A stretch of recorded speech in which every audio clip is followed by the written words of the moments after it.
Alfonso, una pregunta muy sencilla. ¿Cómo combinar el entretenimiento con la cultura?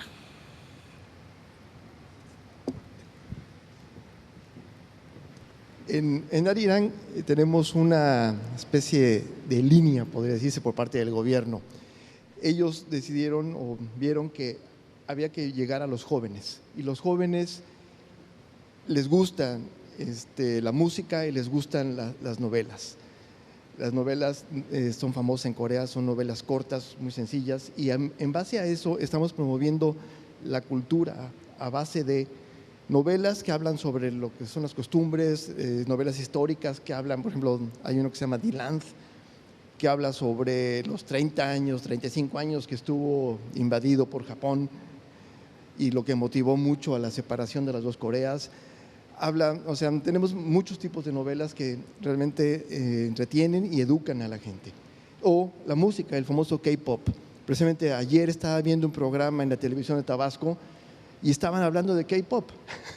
Entonces digo, oye, entonces está funcionando nuestra promoción turística, ¿no? Ya aquí en Tabasco va a haber un concurso de K-pop en un teatro. Digo, entonces nosotros tenemos 3 programas de K-pop y eso los transmitimos y han sido muchísimo éxito. Los transmitimos en español. Y para lograr todo eso hacemos convenios de colaboración con televisoras, tanto privadas como públicas. En agosto hicimos el primer convenio de colaboración con Televisa ahora, ¿no? Y estamos en un programa donde trajimos un grupo a cantar a México, empezamos a hacer un programa y en octubre va Reik a cantar a Corea como el primer grupo mexicano a un festival internacional allá. Entonces, en base a eso, estamos promoviendo la cultura coreana hacia los jóvenes y de ahí nos vamos a la cultura tradicional que tenemos muchísimo en Corea. Muchísimas gracias. Finalmente, gracias a Gonzalo. Gonzalo, tú viviste parte de la dictadura militar en Chile, tú saliste exiliado, tuviste la necesidad de salir de tu país y después has regresado a América Latina con otros ojos. ¿Cómo ves a la América Latina de nuestros días, Gonzalo? Pienso que vamos a estar hasta las 4 de la tarde, ¿eh? No, solo tenemos unos cuantos minutos, como en la televisión ocurre. Para empezar, una acotación, querida Beatriz, y es que eso de que hay censura en todos los canales internacionales, en el caso nuestro al menos no es así. Y no es así por una razón fundamental. La Constitución Política del Estado, en su artículo 5, prohíbe la censura. Y esta fue una experiencia de la peor de las dictaduras que ha habido en el mundo, que hizo una utilización de los medios de comunicación a tal extremo que cuando esa dictadura cayó y dejó al país destruido, derrotado, dividido y ocupado, quienes establecieron la nueva Constitución señalaron en los 5 primeros artículos los derechos fundamentales de la persona, los derechos fundamentales de cada uno de los individuos. Y luego se refiere concretamente a la no existencia de censura que tiene que haber en el país. De hecho, no lo existe, por lo tanto, en el caso de nuestro canal de televisión. Segundo, en relación con la experiencia personal y lo que fueron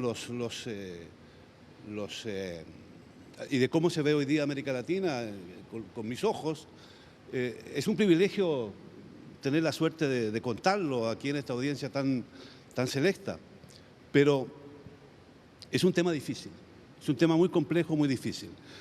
Resumido, yo diría que para mí el exilio fue una experiencia muy dura, porque llegué a un país donde hay gente muy maravillosa, pero que son de apariencia dura. Los alemanes son aparentemente muy duros, hasta que uno descubre que tienen un corazón muy grande y muy generoso, y eso lleva tiempo. Y eso se consigue luego de aprender alemán y se consigue después de trabajar con ellos y convivir con ellos. Y para mí fue una experiencia riquísima también ver cómo ellos construyeron una democracia después de una dictadura. Y además de eso, no solo en relación con las libertades del establecimiento de un parlamento, sino que cómo construyeron una economía social de mercado.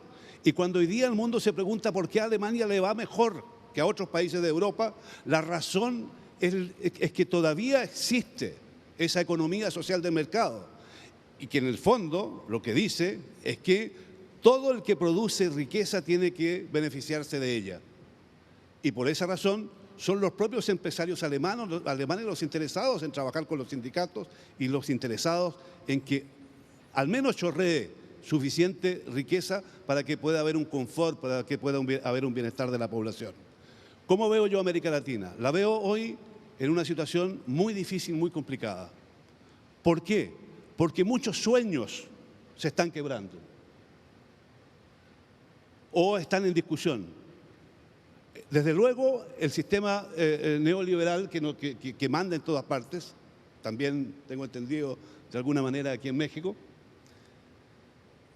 o el sistema no responde, no es suficiente, crea problemas en todos los campos.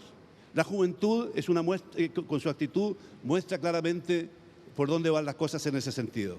Pero también están en crisis otros sueños, como el sueño del socialismo y el socialismo real. Y entonces mucha gente empieza a quedar abandonada, trata de buscar caminos y no los encuentra. Y entonces ahí yo pienso que surge una necesidad muy grande, y a eso contribuimos nosotros con nuestros programas, especialmente con el programa que estoy haciendo, a debatir sobre todos estos temas, a analizar con expertos, con gente que sabe por dónde pueden ir las cosas, y cómo los problemas que vemos a diario forman parte de toda una globalidad. Y entonces creo que ahí es muy difícil, en pocas palabras, describir qué está pasando, pero al menos esos dos aspectos a mí me parece que son fundamentales, y me parece que es fundamental también tenerlo muy claro desde el punto de vista del trabajo de quienes hacemos televisión pública con responsabilidad y con seriedad, y quienes estamos absolutamente convencidos de que esa televisión a futuro solamente puede tener un gran desafío, un gran desarrollo si a nivel de los países se fortalecen las alianzas, y a nivel internacional también podemos trabajar juntos, coproducir juntos y pensar el futuro de forma diferente. Muchas gracias.